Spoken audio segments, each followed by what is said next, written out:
Today's daf we're going to be learning is Kiddushin daf Nun Tet. Today's daf is dedicated in memory of Major Aryeh Ziering Zichrono Livracha, who fell in battle this past Shabbat. Aryeh's parents, Mark and Debbie, are our closest friends, and our children's lives have been intertwined since the day they were born. Aryeh was a role model for all my children. He was a natural-born leader whose modesty and love of life pervaded everything he did. May our learning be a memory of all those who have been killed, and to be a schut for all our chayalim, or refuah shlema to all the injured, and for a safe and speedy return of all the hostages. I appreciate, by the way, all the messages people have been sending. And it's nice to know that people abroad are very concerned and doing lots of things to be helping. It's amazing to see I can't even come up with the words, but the hard work of people to do whatever they can to be helping people in Israel. And I hope that the learning, which is providing me with an anchor to these difficult days, is also providing an anchor to all of you. And I wish strength to all of us living all around the world, struggling with what's going on.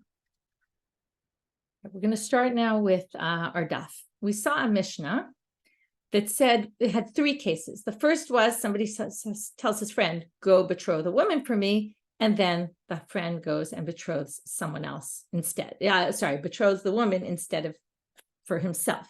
Okay, very strange case, to which we ended like yesterday. We'll go back to the other two cases as we go through the daf, and ended by saying, well, it's true he betrothed her and the betrothal is valid, but he's really not a good guy, right? This was Rama'ut. This was using a deceptive method. This wasn't an appropriate thing to do.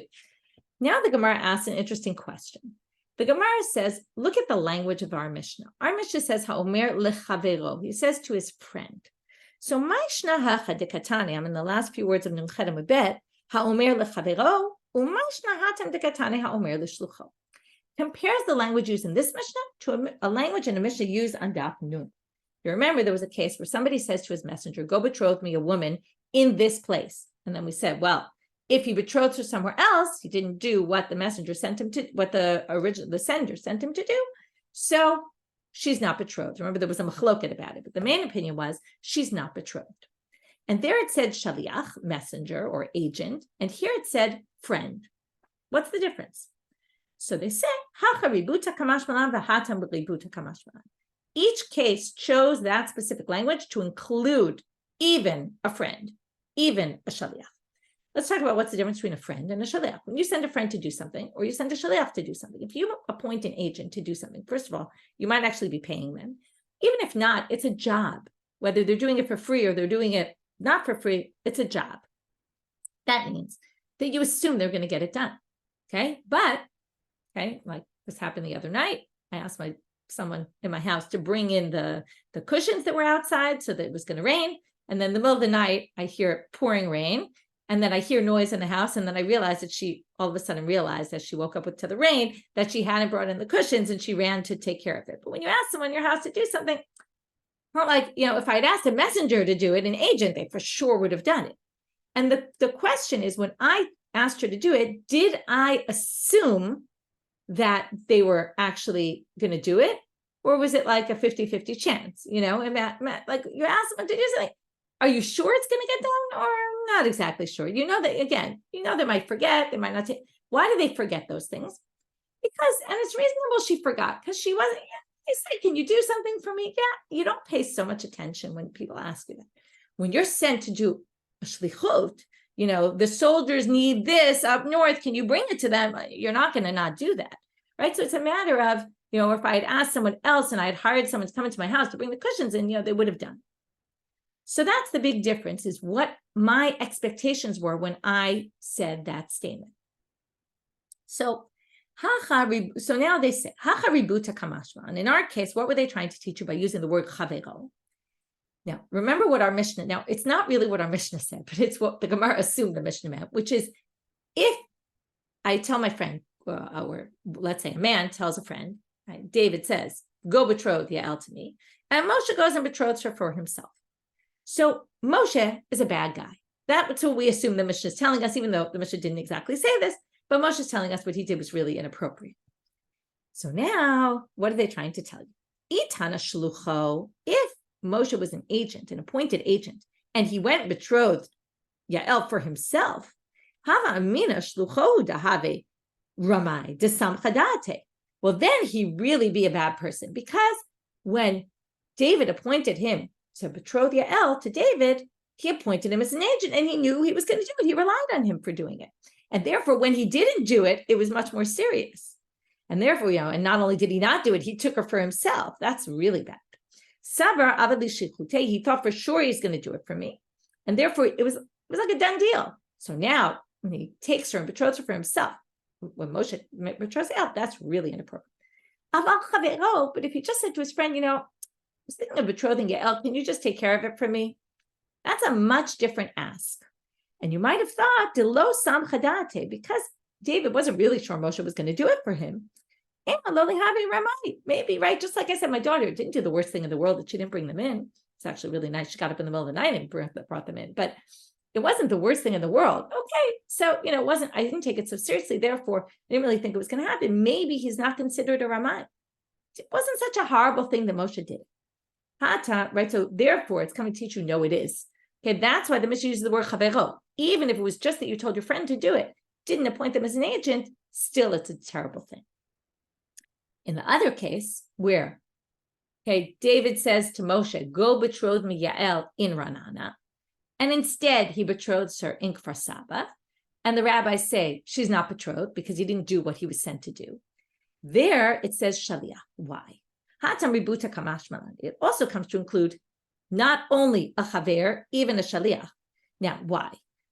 If it had just said his friend, when David says to Moshe, listen, it would be nice if you betrothed Yael to me in Ranan. Now, because he wasn't really sure he was going to do it anyway, when he says Ranana, it was more like, if you happen to be in Ranana, and see Yael, can you betroth her to me? But he didn't mean for it to be done in Kfar Saba. It wasn't like he thought that if, it was more like, what are the chances are, if you see her in Ranana, do it. But you didn't really think, wasn't sending him as an agent to make sure that no matter what, you find her and you do it. And therefore, maybe that wasn't what he wanted. Maybe he just wanted it if he happened to bump into her in Ranana. But, aval shlucho, detarach emamar emakomulo. But a shaliach, an agent who takes his job very seriously and knows that what you mean is you really want to get it done, maybe he should, right? Maybe he was just telling him where you can find her, but if you don't find her there, go find her somewhere else. Well, kamash malan, that no. Either way, if he said a particular place, he meant only this place. Now we're going to have 3 stories. We're going to answer a very interesting, famous story, but 3 stories of people where this kind of thing happened, where somebody was kind of took something of someone else's. They're each a little bit different. First of all, the first one's Kiddushin, like our case, and the other 2 are totally different cases. You might be surprised a little by the first case. You'll be surprised in general by these cases. Ravin Chasida. Okay, Ravin, we already learned he's a Chassid, so you expect best of behavior, a pious person. He goes to betroth a woman to his son, which means obviously the son wanted this, because otherwise you can't betroth your son without him, kind of appointing you to do it for him. So the father goes, if you remember, we even said, like, what kind of son would send his father to get betrothed, but maybe the father knew the son wanted, and the father said, I'm happy to do it for you, and the son said, okay. He went to go ahead with the betrothal. Imagine the scene. Well, he comes back, he says, mazel tov, and the kid says, I'm betrothed. And he says, no, I'm betrothed to her. Crazy situation. And he's a chassid. So what are we talking about here? How could you call a person like that a chassid? V'hatanya doesn't say in a brighta, masha asasui. It's done, but this is a terrible thing to do. So here, even worse, it's his son, and it's a chassid. Makes no sense.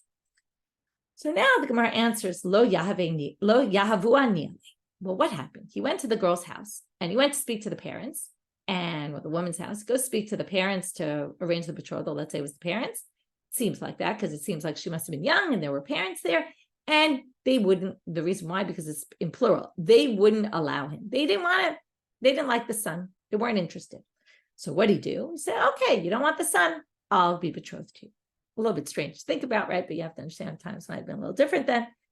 So then they say, okay, well, even if that's the case, so there was no chance of the betrothal to the son, but Ibaile lo duye, he should have gone home, explained to his son the situation, and at least just he's a father. He didn't really need to ask permission from the son, but he should have at least told him before he did it. It wasn't exactly appropriate to show up and say, Mazel Tov, I'm betrothed to her instead of you.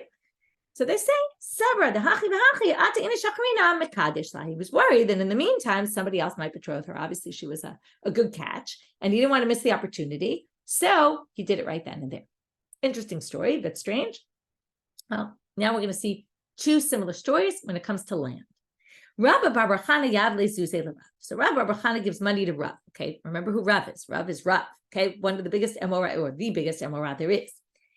He gives money to Rav, and he says to him, I don't know why he sent Rav on a message, on a shlichut, on a job for him, but okay. Amre Zavne Niele Lahai Ar. So he gives him money, and he says, Rabbi Bar Chana says to Rav, thank you, errand, sends him on an errand and says, please go and buy this land for me. Azal Zavne Lenafshe. So Rav goes and buys the land for himself. Very strange to think that Rav would do this. What? Rav did something inappropriate? How could that be? So the answer, this land was run by thugs, okay, big, strong bullies. But they had respect for Rav. But they didn't have any respect for Rav Bar Chana. That basically means, in other words, they didn't want they didn't want to sell it to Rav Bar Chana. And they were happy to sell it to Rav, though. So Rav bought it himself. I see you're asking with whose money. I assume with his own money. So he didn't take the other guy's money. So Rav bought it for himself. So the Gemara says, but still, he should have told him first. He should have gone back. The appropriate thing is go back and say, listen, they won't sell it to me, to you. They will sell it to me. So is it okay if I buy it? Or I'm going to buy it, but at least have the decency to tell him. Again, there was this concern that maybe somebody else would buy the land. Okay, third story. This is the famous story, and there's a big machloket Rishonim about the story, which makes it all sorts of interesting ramifications, even ones that are relevant this week. Rav Gidol Rav Gidol was interested in acquiring a plot of land, and in fact, not just interested, he was engaged in acquiring it, whether he had made a deal. It's not exactly clear at what stage he had been up to. Rav Yosef says we're talking about where they already had a price set and they had agreed, finished the negotiations. And Azo Rabbi Abba Rabbi Avin comes in and buys it. There's no in the Koran that claims that this whole story, I didn't really come up yet with the relevance of why this is important, but we're talking here, if you notice, there's a Morim from Eretz Yisrael, Rav Gidol, Rabbi Zera, if you remember, made Aliyah. Rabbi Abba was a Rav from Israel. Rav Gidol apparently also made Aliyah. And Rabbi Yochanan is in the story, who's also a Babylonian. They claim the story happened I didn't read it carefully enough, but see where it's quoted from, but that it happened in Israel, actually. Why it's important, whether it happened in Israel or not, I don't know. But that you see here, there's some Babylonian rabbis, but they're in Israel, and they're dealing with land in Israel. So basically, Rabbi Abba takes the land out from under his feet, Rabbi Gidol's feet, and Rabbi Gidol gets upset. Azar Rabbi Gidol kavle the Rabbi Zera. He goes to complain to Rabbi Zera and said, I was about to buy this land. How did he just take it? Azar Rabbi Zera v'kavle the Rabbi Yitzchak. Rabbi Zera didn't know what to do, so he brought the complaint in front of Rabbi Yitzchak. Amar lei hamtin ad she'atzleinu laregel. Okay, there's a lot of things to think about this story. I'm going to leave it for you to think about. I didn't have enough chance yesterday, but he says, wait till he comes to us on the regel. In other words, I'll deal with it when Rabbi Abba shows up here. He didn't want to go, I don't know why. He didn't want to go deal with it right now, but he said, when he comes, what's here? It's not, we're talking about Aliyah L'Regel to the Beit HaMikdash. People go to the rabbis on the holiday. So when he comes here for the holiday, we'll deal with it. Kislik. So when Rabbi Abba gets there, Eshkachei Rabbi Yitzchak finds him, Amarle, and he says to him the following. Ani mehapech b'charara. He gives him the following example to teach him a lesson. He said, if you see an ani, and here comes the big machloka Rishonim, what exactly this case is. You see an ani holding a loaf of bread or a cake or something like that, and someone else comes along and grabs it from him. What's the situation? Is that an okay thing? Not an okay thing? Right, obviously it's not okay. So Rabbi Abba says, that's an evil person. So he says, Elamar, I'm going to read the whole story and then I'll get into this big machloket about what exactly the case is, which has all sorts of interesting ramifications. Elamar, my time avid haki. So he says, then why did you do that? By taking the lamb right out from under Rav Gidol. He says, Amar le lo hava yadana, I didn't know. I had no idea he was negotiating for the land. Hashtanami netvani alema. Okay, well, now you know. So why don't you sell it to him and give it to Rav Gidol, since really it should be his. So it's a very interesting answer, which I don't know what this is based on, but Amar le zibure lo mesavninala. I can't sell it to him. Da'ara kamaitahi, but lo mesamna milta. It's a bad omen to sell your first piece of land. This is the first piece of land I ever bought. It's a bad omen to sell it. I'm guessing he means within, like, right away after having purchased it. Obviously, you can always sell your first piece of land down the road. Otherwise, how would people ever sell land? I'm assuming he means it's a bad omen to sell it right away, which makes sense, right? Like, why would you buy land and then immediately sell it? It looks like you're out of money. So, Ibai b'matana says, but I'm willing to give it to him as a gift. Rav Gidol lo nachim. But Rav Gidol wasn't willing to take it as a gift. Why? Because dichsiv sonei matano ichyeh. You're not supposed to take gifts. It's bad, it's not good to take gifts. Anyone who hates gifts will live a long life. So, thanks, but no thanks. I'll purchase this from you, but I'm not gonna take it as a gift. Rabbi Abba no lo nachile. So basically, Rav Gidol wouldn't live in the land, even though he got it as a gift from Rabbi Abba, because he said Sonei matano ichyeh. Rabbi Abba wouldn't live in the land because Mishum dehapich bar Rav Gidol, because Rav Gidol was wanting to buy that land. So by the way, if you notice, he was mahapech ba'ara, right? He wanted to buy the land, and they use the same language, ani mahapech b'charara, right? There's also that. Anyway, so lo mar nachela v'lo mar nachela. So this land, nobody ended up living in it, which is a crazy story. Umitkarya ara de Rabbanan. It was called the land of the rabbis. Okay, either because it was land owned by both rabbis. Some people say that rabbis would camp out there. They would basically live there because it was a hefker house. Okay, now what's the story here about this? In what situation are we going to call someone a bad person for taking something that belongs to someone else? So Rashi says, if you look in Rashi, Rashi says, Mechazer acharea lizkopa min hefker. We're talking about something that was ownerless, or the owner of the store was willing to give away for free. Okay, so we're talking about taking something that was ownerless. That's the example he gives.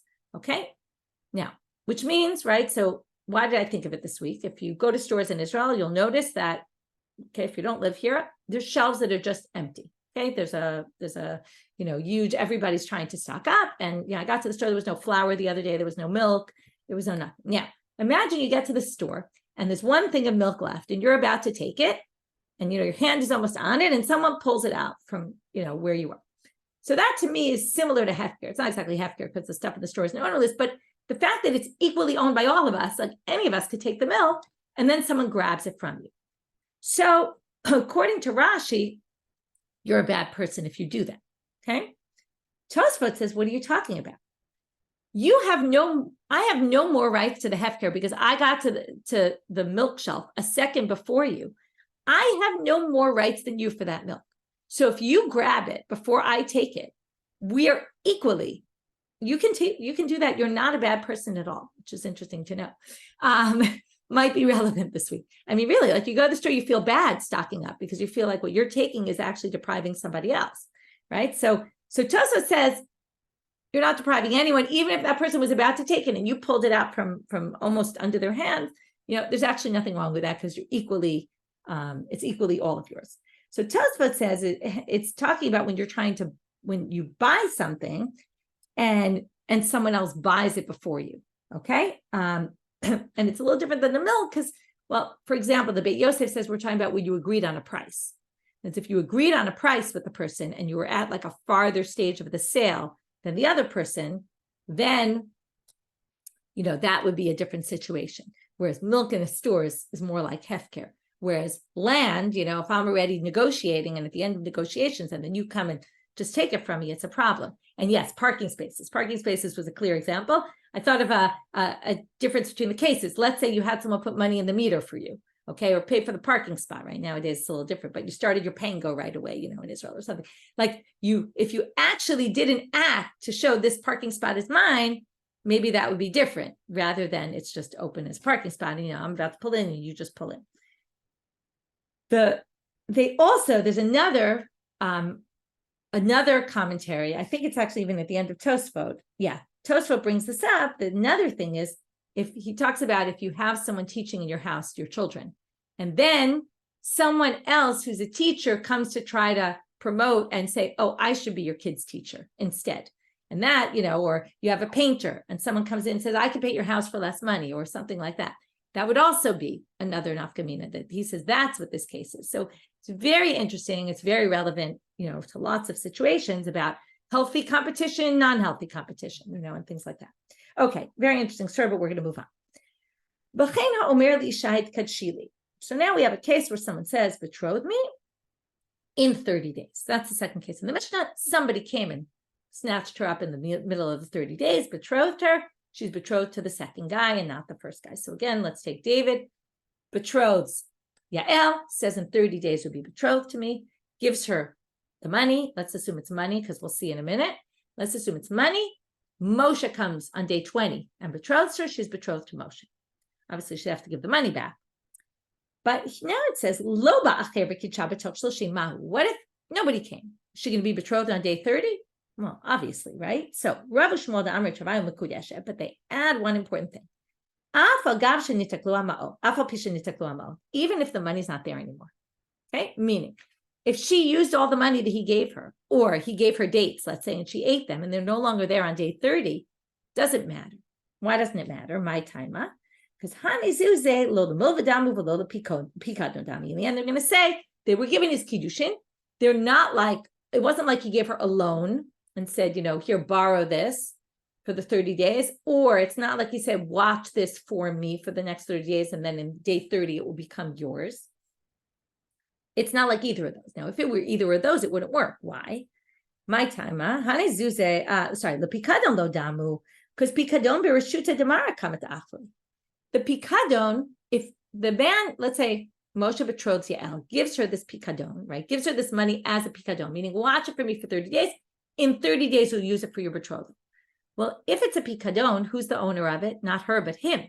If he owns it for those 30 days, and on day 30, when the betrothal is supposed to happen, it's not in existence anymore, well, then she can't be betrothed because it's not hers, right? So it's in his domain that it was destroyed, which means it's like giving me something that's not actually in existence.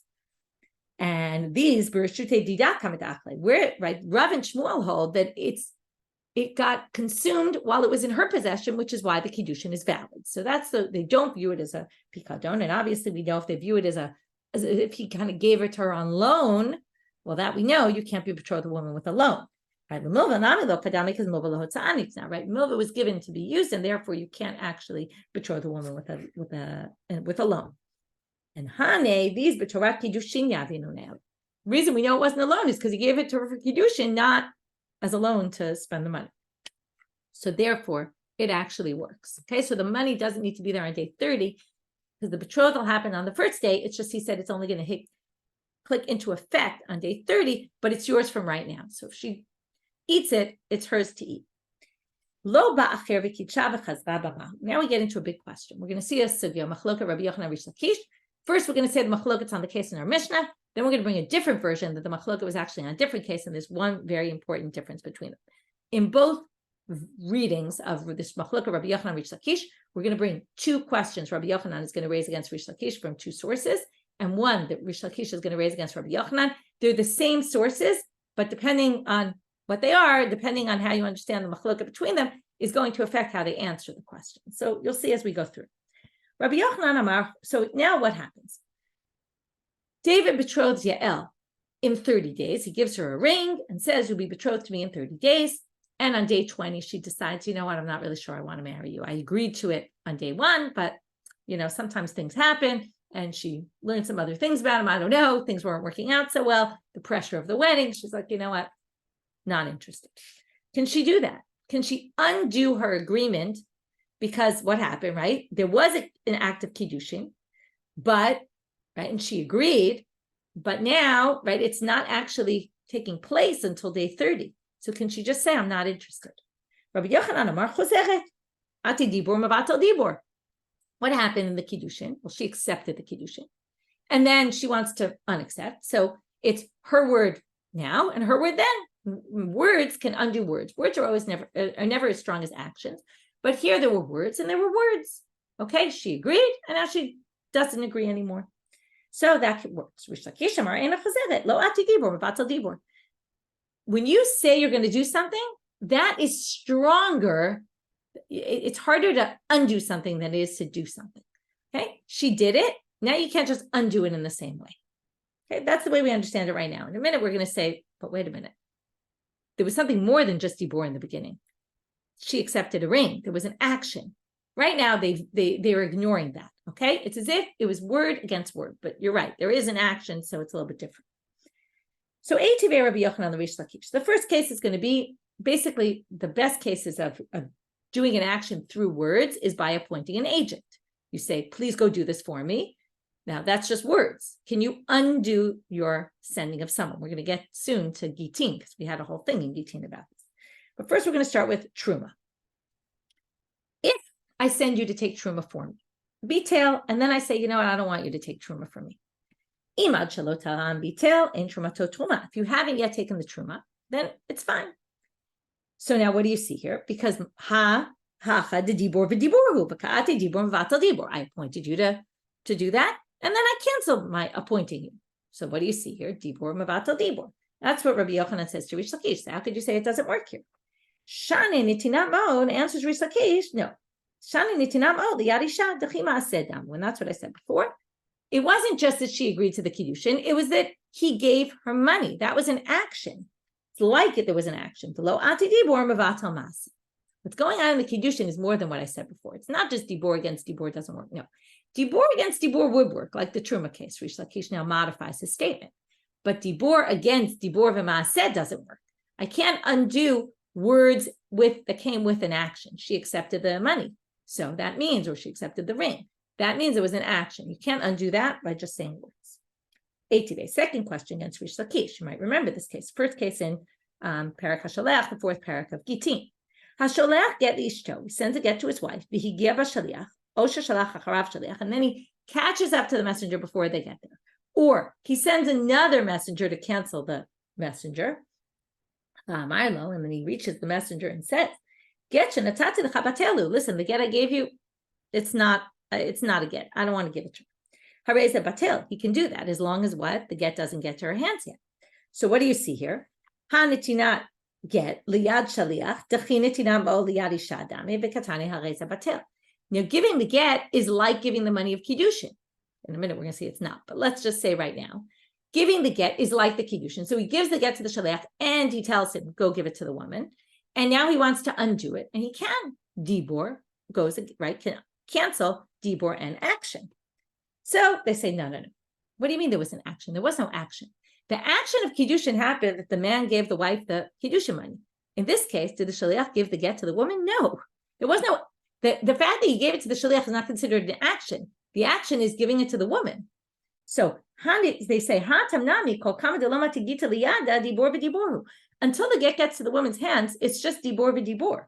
And therefore, ate dibor mevatel dibor. Okay, and therefore Reish Lakish says, that's not a contradiction to me, because I was saying dibor can't cancel dibor and speaking an action, but it can cancel dibor, a regular dibor. And here it was just, he appointed the messenger and he canceled the messenger. Now the third question is, as I said, we're going to go now. The two questions of Reish Lakish, we're going to have one for Rabbi Yochanan. Reish Lakish Rabbi Yochanan is a little bit more complicated because it's all about impurity. In order for a vessel to become susceptible to impurity, it needs to be complete. Okay, so let's say I'm making a mug, and I'm making a ceramic mug, and I make the mug, and it's a perfect mug, but it's missing a handle, and I plan to put a handle on, right? When did the mug become susceptible to impurity? Only once I put the handle on.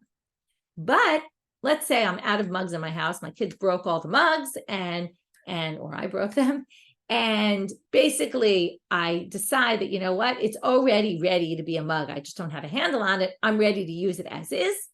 By machshava alone, by my thinking, I'm going to use this, even if I haven't actually used it.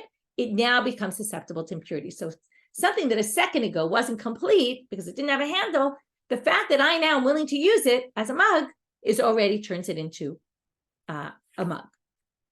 So that's kol hakelim yordim lidei tumatam b'machshava. That's what that means. They can become susceptible to impurity by my thoughts alone. Okay, either thoughts or actions. It could be I completed building it, or it could be, creating it, Or it could be, I just decided this is ready enough for some use, I'm going to use it. But if I decide to take a silver cup that I have, melt it down and turn it into something else. Now, as soon as I melt it down and it's no longer a vessel, it's no longer susceptible to impurity. But if I just think that I'm no longer going to use this as a cup and I plan to melt it down into something else, well, that doesn't work. That doesn't cancel its level, its susceptibility to impurity. It's still susceptible to impurity. Right? When does it become? Okay, we're going to read it right now. They don't leave their status of being able to become impure. I actually have to do an action to basically break this from being this vessel before it can basically, right, in order for us to say this is no longer a vessel. So now, what do you see here? This is a review of the concepts of what we just discussed, turning now to Amud Bet. Okay, let's start from the end. I can think to make something a vessel, or I can do an action to make something a vessel. And in order to undo that, I need an action. So an action can remove something that was put together from an action, meaning something became impure by action, you can now undo it with an action. Or something can become impure just by your thought alone, but it can only be taken away by an action. But this is the key line for us. Machshava, but with my thoughts alone, once it's already a kli, a vessel, ein motziim, but my thoughts alone, I don't want to use this anymore as a vessel. Ein motzia lo miyah ma'aseh v'lo miyah machshava. This doesn't, or even if we take my mug example, okay, let's say I decide I'm going to use it without a handle, and then I just can't function without having a handle. And I say, you know what? I'm not going to use this vessel until it has a handle. That won't cause it to become not a vessel anymore for impurity purposes, because my thoughts alone can't remove something, not from an action. Let's say I actually did complete the vessel, or not from my thoughts alone, which turned it into a vessel, but now I don't need it to be, right now I don't want it to be a vessel like that. Thoughts can't undo thoughts. Now, thoughts and wording is very similar, right? So, bishlama miyad ma'aseh lo mafka dilo ati dibur mavatel ma'aseh, right? Especially if we say thoughts means I say it in words, but it's all kind of one and the same. So now they say, when it comes to a ma'aseh, lo mafka, miyad ma'aseh lo mafka, you can't have, right, from, if there was an action there, lo ati dibur mavatel ma'aseh. We get the fact that this last line we just said, machshava motzi lo miyad ma'aseh v'lo miyad machshava. If I completed the vessel by actions, I certainly can't take it away, right, make it impure just by thinking alone. But theoretically, if I only turned it into a vessel with my thoughts, I should be able to undo it as a vessel with my thoughts alone. To which they answer, right, so that's a question against Rabbi Yochanan, because it sounds like dibur lo mevatel dibur. To which they say, shane machshava detuma dachi ma'aseh damu. This is going to be a little harder to understand, but this line is easy, but the example they bring is a little complicated. But thoughts in tuma are different. They have a status like actions. Okay, how do we know this? Rav Papa, as Rav Papa said, Rav Papa Rami Ktiv. Papa said this pasuk, this very pasuk that talks about susceptibility and impurity. Okay, when it talks about Gemara Malacha, when something's complete, when it comes to crops, completion is different than when you make a vessel. What does it mean complete? So first of all, you've cut it off the ground, you've detached it from the ground, and then water has to come upon it. Without water, it's like not really complete. Or one of the 7 liquids, the Rashi Tevot or Yad Shachat Dam, it stands for all the yayin and dam and all sorts of other things. But let's just stick with water. Okay, water needs to get on it in order for it to become susceptible to impurity. Now, water in what way? There's all kinds of ways water could get on. I could pour water on it, or it could rain on it, right? And that's not my action, but it rains. So Rav Papa says, the pasuk says ki yitin, v'karinam, but we read it as ki yutan. Okay, ki yutan is it was put on it, and ki yitin is I do it myself. So how could it have both readings that I put it, right? To put something on is very different, and it has my intent, and I did it on purpose, as opposed to ki yutan, which is it just fell on it, water spilled and got on it, or it rained. So haketzad, how can we have both those together? Ki yutan dumia dechi yitain. When the water spills on it or it rains on it, it has to be somewhat similar to when I do it intentionally. What does that mean? It would have to be in my best interest that the water got on it. So if it rains on my crops and it destroys them, well, that doesn't make them susceptible to impurity because I didn't want that kind of rain. If it rained on it and I wanted the rain, or if water spilled on it and I was happy the water spilled, it was good for it, then it would be susceptible to impurity. Otherwise, it's not. So what do you see from here? It's a little bit of a not a stretch, but it's a little bit different, but it shows here that what makes the action of the rain significant? By my thoughts. My thoughts make the action of something raining, which isn't really an action because I didn't do it, turns it into as if I did it myself. Okay, so that's where my thoughts can be like an action. And that is in the world of Tum and Tara. Therefore, and it's a similar, now we're talking about susceptibility and purity of crops versus susceptibility and purity of kalim, but it's all one and the same. Then my thoughts actually have the power to be like an action. And that's why Rabbi Yochanan says, don't bring me an example of Tumah, because it's not the same thing. That was all this machloket Rabbi Yochanan and Reish Lakish, which in the end we said, when Reish Lakish says your words can't undo words, he's talking about words can't undo words and actions based on the difficulties they raise against Reish Lakish. The second version of their machloket is going to be that Reish Lakish actually says words against words alone, and that the machloket was really about something else. Rav Zviv matne la hashma ta'aha. He said their machloket was about the following. If somebody, okay, let's say I gave reshut to my messenger to be betrothed me to somebody, okay, to somebody in particular. And then in the meantime, or maybe not someone in particular, either which way, I said, can you go accept a betrothal from me? And then, but then I went on my own and I got betrothed, okay, to somebody else. So who am I betrothed to? The one the shaliach did or the one I did myself? Im shalach kadmu kiddushay kiddushin. Im shal shulchat kadmu en kiddushay kiddushin. Okay, that's pretty clear. We've seen this before where things happen. You know, we've seen it with animals that they were designated. They lost the animal. They found the animal. But in the meantime, they took a different one. They sacrificed it. Which one's valid? Well, it's all a matter of which one happened first.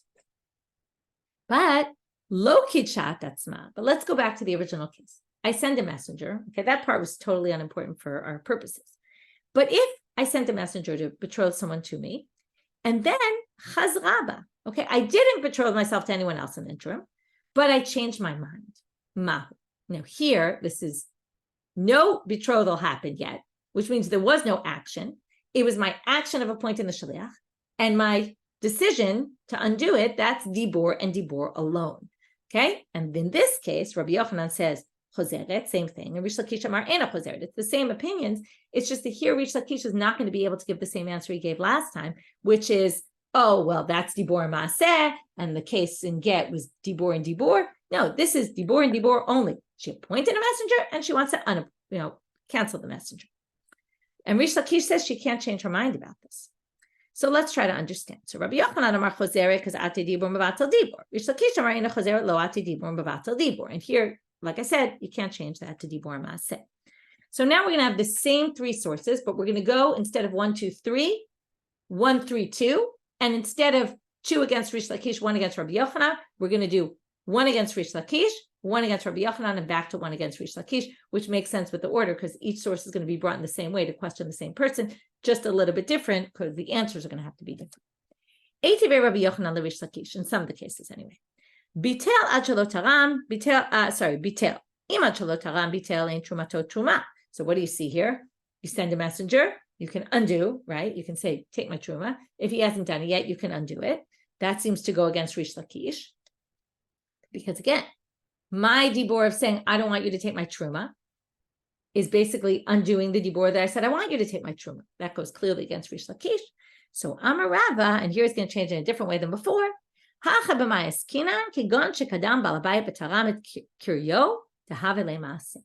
In this case, we're not going to say the original action had a maaseh. We're going to say that the undoing had a maaseh. What does it mean I say, I don't want you to do it, take my truma? What do? I go to my pile, I take my truma myself, and I say, I don't want you to take my truma, I'm doing it myself. And I actually do it myself. Well, that's why, even according to Reish Lakish, who dibor can't undo my words, but an action can undo my words because actions are stronger than words. So basically, if I take the truma myself and say, don't take it for me, obviously I can do that because I actually did an action. So now jumping to the last source that was brought last time, and this is going to be identical, so we can go through this pretty quickly, although it's good review. Because Rabbi Yochanan is the same in both cases, and therefore the question will be the same and the answer will be the same. So what do you see here? An action can undo an action. By breaking it, I can basically stop it from being impure, that it became impure, susceptible to impurity from an action. And it can also, even if I create susceptibility to impurity just by my thoughts alone, obviously I can undo it by an action. But my thoughts can't take it out, even if I only thought it to be a cleat from the beginning. Okay, I see, Julie, you wrote before about earthenware vessels, that they can only be broken if they're to take away the impurity. Here, we're not talking about the impurity. We're talking about susceptibility to impurity. We want to take away a status of being able to be susceptible to impurity or not. Okay, so that's different from taking away impurity from a vessel. In any case, so Bishlama miyad ma'aseh lo mafka, we understand that my thoughts alone can't undo a vessel that was created to have susceptibility to impurity by my finishing to create the vessel by an action. Lo ati dibur mevatel ma'aseh. Thoughts alone or words alone can't undo actions. But miyad machshava miyad tapik. But if I only turned it into a vessel by my actions, like that mug without the handle, and I said, well, I want it to be used as a mug anyway, even though it's not complete, theoretically, I should be able to say this is no longer a vessel just by my thoughts alone. So comes Rabbi Yochanan and says, okay, because again, when it comes to impurity, actions are strong, thoughts are like actions. It says you give, but it's read as it is put on it without your intervention. How could that work? Has to be like you putting it, which is just like when you put it on, it's because you want it to be there.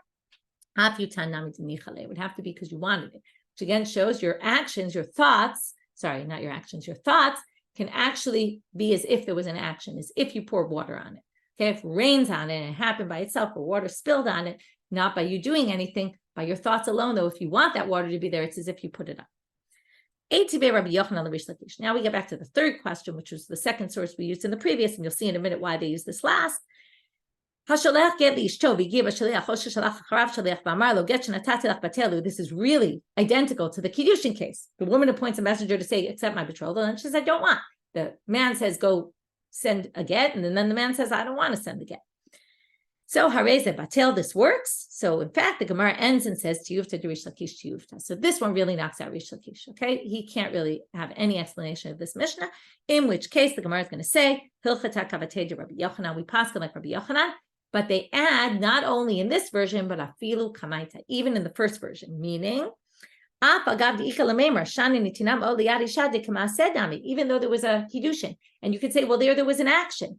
And maybe Dibor can't cancel out the action of Kiddushin in the first case. Remember where he said, you're betrothed to me in 30 days. And then, right, so there was an action and then she wants to cancel it. You could still cancel it, even though it looks like an action.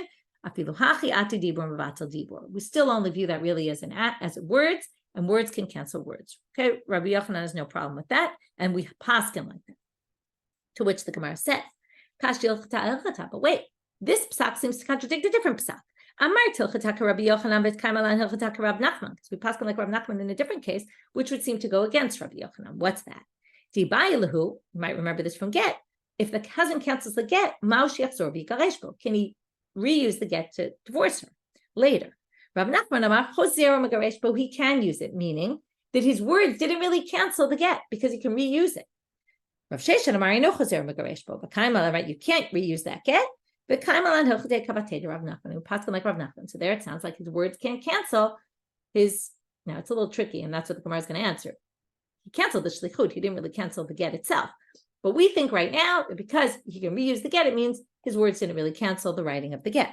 To which the Gemara says, yeah, well, that's because it's different. When he said, I don't want you to give the get to the woman, he wasn't canceling the written document of the get. He was canceling the agent going to give her the get right now. He decides in another year to take that same get and give it to the woman. Well, he didn't cancel that ever. And that's why it will work. So that's just an aside that we resolved. Okay. Now we're going to go back to the Mishnah. The third case in the Mishnah was, he says, me'achshav u'la'achar shloshim yom. And now we don't know, what did he mean when he said me'achshav ve'la'achar shloshim yom? Did he mean from now, or did he mean after 30 days? It seems to contradict. So basically we say, she's mekudeshet ve'ena mekudeshet. She's safek mekudeshet to both of them. To which the Gemara says, Amarav, mekudeshet l'sheni la'olam. She remains betrothed to both of them. Misafek forever, obviously wasn't me forever, told they give her a get. Okay, they both have to give her gets, or one of them at least. Okay, she's basically mekudash misafek to both of them. So Shmuel Amar mekudeshet l'sheni ad shloshim yom. He says something very strange. The safek is only about the first 30 days. La'achar shloshim yom, meaning, right? The first 30 days, maybe she's really betrothed to the second guy. Once the 30 days kick in, pake kiddusha sheni v'gamre kiddusha rishon. The Kiddushin to the second guy is irrelevant, kind of disappears, dissipates, and the Kiddushin to the first guy becomes completed. Okay, so she's only betrothed to the first guy once the 30 days pass, to which the Gemara says, Rav Chisda said, what are you talking about? Kiddusha sheni b'mai pake, how can they just disappear? Amar la Rav Yosef, mar aresha matne lava kasha. Rav Yosef says, you obviously misunderstood things. You thought it was talking about this case, and you thought it was talking about the first case, the case of the 30 days. You'll be betrothed to me in 30 days. The second one, right, was betrothed to her for the first 30 days. And then after the first 30 days, it goes to the other guy. Okay, that for sure is not true. But Rabbi Yehuda, asefa matne velo kashile. Okay, he said, sorry, I think I read this all wrong because I made the mistake. I realize now I just made a mistake. They originally thought this sugya was talking about case 2. You're betrothed to me for 30 days, and then in 30 days, and then she goes and betroths someone else in the interim, right? It was David in the beginning, and then Moshe comes and betroths her. And Rav said she's mekudeshet to the first guy, the second guy forever, to Moshe. And Shmuel said she's mekudeshet, ve'ena mekudeshet for, one second, am I right here? No, sorry. No, that was right. Okay, sorry. I did say it right. I'm sorry, I'm getting confused right now. 1 second. No, right. That was it. And they thought it was the second case. In other words, that when Moshe betroths her, the betrothal only goes to day 30. And when day 30 kicks in, Shmuel says she goes back to being betrothed to guy number 1, the Kiddushin take effect. To which Rabbi Yosef said that's absolutely preposterous. There's no way that's what Shmuel said. Shmuel was actually talking about the case I accidentally explained it with, about the Safek case, okay, where he says Hayom and La'achar Shloshim Yom. Okay, so now, what's the reason? Amar Rav mekudeshet ve'ena mekudeshet. Shmuel, so right, la'olam. Okay, instead of saying she's mekudeshet l'sheni la'olam, she's in the Safek forever. Okay, now Shmuel Amar mekudeshet ve'ena mekudeshet la'ad shloshim yom. Shmuel says she's only in a Safek situation for 30 days. Now it can actually make sense. Okay, meaning if we thought it was talking about that the case where he just said in 30 days, and then 30 days come and we're going to say, oh, wait, the whole thing was you're only betrothed to Moshe for those first 30 days. Now that the 30 days comes, you're betrothed. No, that definitely isn't the case. But it's a case where we were in doubt. And now the doubt is only going to be for the first 30 days, according to Shmuel. According to Rav, she's going to be in doubt, married to both forever. So now let's see why. Shmuel says, "Mekudeshet ve'ena mekudeshet ela ad shloshim yom. La'achar shloshim yom pake kiddusha sheni v'gamre kiddusha rishon." So now what's the suffix of each? And then we'll stop here. L'Rav mesapka le'itnai havai, chazara havai. He was not clear whether it was a condition or whether he was changing his mind. Okay, meaning, did he mean really it'll be in 30 days? Or did he mean, right, did he mean it's a t'nai? Now, what's the t'nai? Why did he say now and in 30 days? What he meant to say is, I really want to betroth you now, but I'm worried that maybe I'll die within 30 days, or maybe I'll change my mind. So either which way, I want to wait the 30 days to see what happens, because if I die, you'll have to do yibum. I don't want you to have to do that. So he basically says, if I die, or if, maybe he wants to leave open the option to change his mind. So he says, let's wait and see what happens. In 30 days, if I'm still here, if I still want to marry you, it'll be valid. But he did say, Mehayom, he really wanted it to start from immediately, which means that if she betroths someone else in the interim, she's not betrothed to them. But if you say it was chazara, now he said something contradictory, from now and in 30 days. So when he said from now, and then he said in 30 days, when he said in 30 days, he was obviously saying, I changed my mind. I said now, but I don't really mean now, I mean in 30 days. And then she'd be betrothed to the other guy, Moshe. So now so for the first 30 days, We don't know. Either she could be betrothed to Moshe, she could be betrothed to David. But because maybe David's not going to survive the 30 days, or maybe David's going to change his mind. But when we get to day 30 and David hasn't changed his mind, or he hasn't died and he's still here, then it becomes clear, right? Then we can say, now the Kiddushin kicks in, there's no more suffix anymore. Okay, so that's what they're going to say right now. So the Rav, his suffix is it a Tanai or is it a Chazara? L'Shmuel pshita le de Tanai habayu. Shmuel says, it's not a Chazara. We're not concerned. Rav says we have to be concerned for both possibilities. Maybe he was changing his mind. Shmuel says, no, he definitely didn't mean in 30 days. All he meant was, I'm not sure if I'm going to die or if I'm going to change my mind. But in the event that I don't change my mind and I don't die, and I'm here on day 30, I actually want the Kiddushin to happen from right now. And that's why it's going to be valid once the 30 days pass. The first 30 days, we don't know. Maybe he'll change his mind. Maybe he'll die. So she's suffix mikudeshet to both. But once the 30-day mark hits and David is still there, she becomes betrothed to David definitively. That's Shmuel's opinion. Okay, we're going to stop here. Sorry, we didn't finish the whole daf, but we'll get to the fact that this is based on another machloket. We're going to say it's the same machloket the Rebbe and the rabbis have when it comes to a get. With a similar condition, you might sound familiar to, because we've talked about this language of from now and in 30 days, or we're going to compare it to from now and after death. Okay, that's it for today. I'm not going to review. It was a pretty long daf, but you can go back and review it. And wishing everybody a healthy day and a safe day and better news in Israel.